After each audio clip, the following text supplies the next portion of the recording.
اعوذ باللہ من الشیطان الرجیم بسم اللہ الرحمن الرحیم۔ میں آپ کی خدمت میں تمام برادران و خواہران بالخصوص جامعۃ الفاطمہ دہلی سے تعلق والی میری عزیز بہنوں، آپ کی خدمت میں تاریخ اسلام پیش کرتے ہوئے اور تاریخ اہل بیت کو بیان کرتے ہوئے امام حسن عسکری علیہ الصلوۃ والسلام کے ذکر تک پہنچا، اور میں نے امام حسن عسکری علیہ الصلوۃ والسلام کا ذکر کرتے کرتے گزشتہ پچھلے درس میں آپ کی خدمت میں یہ باتیں عرض کیں کہ امام حسن عسکری کی ولادت جو ہوئی ہے وہ مدینے میں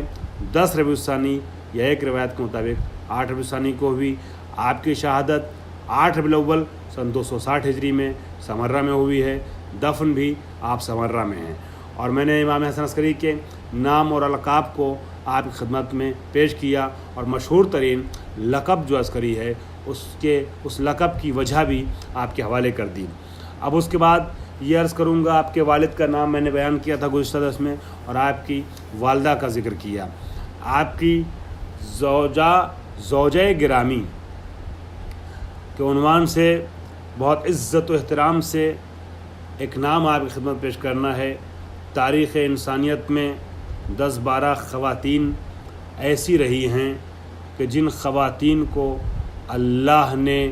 اپنی خاص خدمت انجام دینے کے لیے اپنی کنیز خاص بنا کر کے منتخب کر لیا تھا،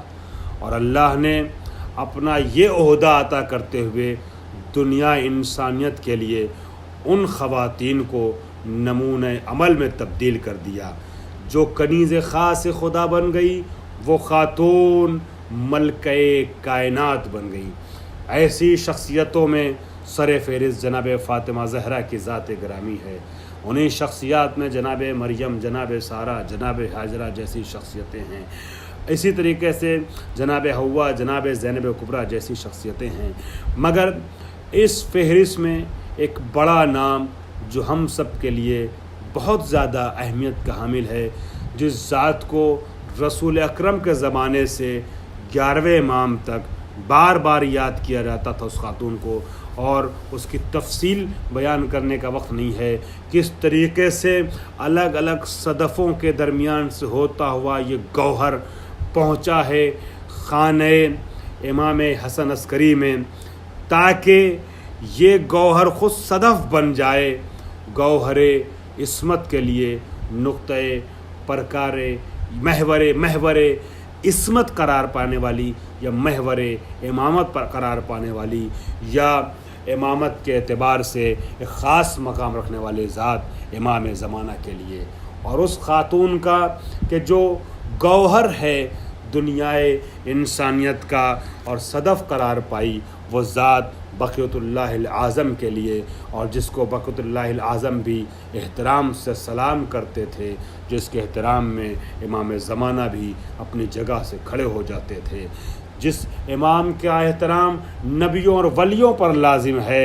سردار انبیاء حضور محمد مصطفیٰ کے علاوہ جتنے انبیاء ہیں سب سے افضل جو امام ہے، اور جس کو دیکھنے کے بعد تمام انبیاء کے اوپر، اولیاء کے اوپر کھڑا ہو جانا لازم تھا، وہ امام جس خاتون کے احترام میں اپنی جگہ سے کھڑا ہوتا تھا ماں کے عنوان سے، اس خاتون کو نرجس خاتون کہتے ہیں۔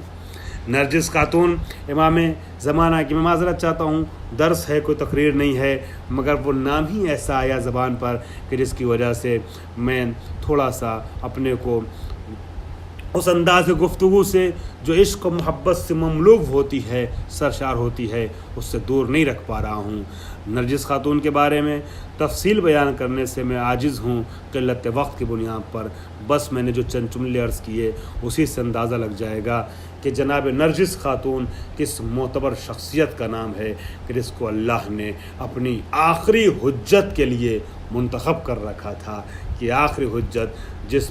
جس محترم خاتون کے بطن میں پروان چڑھے اس کو نرجس خاتون کہتے ہیں۔ امام حسن عسکری کے لیے روایت ملتی ہے کہ امام حسن عسکری نرجس خاتون کا استقبال کرتے ہیں جب وہ ایک اپنا حیرت انگیز سفر طے کرتے ہوئے اس منزل تک پہنچتی ہیں تو یہاں ان کا استقبال کیا جاتا ہے، اور امام حسن عسکری فرماتے ہیں، اس طریقے کی باتیں ان سے بیان کرتے ہیں کہ آپ کا انتظار تھا اور آپ کو اللہ نے اپنے نور کے دنیا میں منتقل نور خاص کے دنیا میں منتقل کرنے کا ذریعہ بنایا ہے۔ نرجس خاتون آپ کی والدہ ہیں، اور اولاد میں صرف ایک امام آخر آپ کے فرزند ہیں۔ پروردگار عالم ہم سب کو امام کی زیارت نصیب فرمائے۔ آپ نے عمر 28 سال پائی تھی، سن 232 سے لے کے 260، 28 سال تک۔ اب جو میں نے گزشتہ درس میں وعدہ کیا تھا اس کو پورا کر دیتا ہوں، اور شہادت اور ولادت کے متعلق اور امام کی امامت کی اور استحقاق امامت کے متعلق جو روایت ہے شیخ مفید کی، وہ آپ کے حوالے کر رہا ہوں۔ پہلے ولادت کے سلسلے میں امام کے حوالے سے شیخ مفید روح دنیائے علم و ادب تحریر فرماتے ہیں، وَكَانَ مَوْلِدُهُ بِالْمَدِينَةِ فِي شَهْرِ رَبِيعِ الْآخِرِ من سنۃ 32 و 200 کہ آپ کی ولادت مدینہ منورہ میں ہوئی ہے، ربیع الاول کے مہینے میں ربیع الثانی کے مہینے میں ہوئی ہے، اور سن 232 ہجری میں آپ کی ولادت واقع ہوئی ہے۔ اب یہاں انہوں نے تاریخ نہیں تحریر کی ہے، اور وفات کے سلسلے میں شہادت کے سلسلے میں تحریر فرماتے ہیں، وَقُبِضَ يَوْمَ الْجُمْعَةِ لِثَمَانِ لَيَالٍ خَلَوْنَا من شہر ربیع الاول سنۃ 60 و 200 وَلَهُ يَوْمَئِذٍ 28 سنہ کہ آپ کی ولادت روز جمعہ، روز مبارک، روز جمعہ آپ کی ولادت ہوتی ہے 8 ربیع الاول کو سن 260 آپ کی شہادت ہوتی ہے روز جمعہ، قبض یعنی قبض کی گئی روح، مطلب دنیا سے رخصت ہوئے روز جمعہ 8 ربیع الاول کو سن 260 ہجری میں، اور اس وقت آپ کی عمر مبارک جو تھی وہ 28 سال تھی۔ وَدُفِنَ فِي دَرَّاهِ بِسَرْمَنِ رَائِ فِي الْبَيْتِ الَّذِي دُفِنَ فِيهِ أَبُوهُ وَدُفِنَ فِي دَارِهِ بِسَرْمَنِ رَائِ فِي الْبَيْتِ الَّذِي دُفِنَ فِيهِ أَبُوهُ، اور آپ سرمن رائے میں یعنی وہی سامرہ میں اسی گھر میں دفن کیے گئے جہاں آپ کے والد محترم یعنی امام علی نقی علیہ الصلوۃ والسلام کو دفن کیا گیا تھا۔ اب اس کے بعد آپ کی امامت کے سلسلے میں تحریر فرماتے ہیں، اور آپ کے سلسلے میں ولادت اور شہادت کا ذکر کرنے سے پہلے شیخ مفید اس باب میں، وہ باب کے جو امام حسن عسکری علیہ السلام کے سلسلے سے ہے، اس باب میں تحریر فرماتے ہیں ابتدا میں ہی، وَكَانَ الْإِمَامُ بَعْدَ أَبِي الْحَسَنِ عَلِي ابن محمد ابنه أبا محمد الحسن ابن علي ابنه أبا محمد الحسن ابن علي لاجتماع خلال الفضل فيه وتقدمه على كافة أهل عصره فيما يوجب له الإمامة ويقتضي له الرئاسة من العلم والزهد وكمال العقل والعصمة والشجاعة والكرم وكثرة الأعمال المقربة إلى الله، ثم لنص أبيه عليه السلام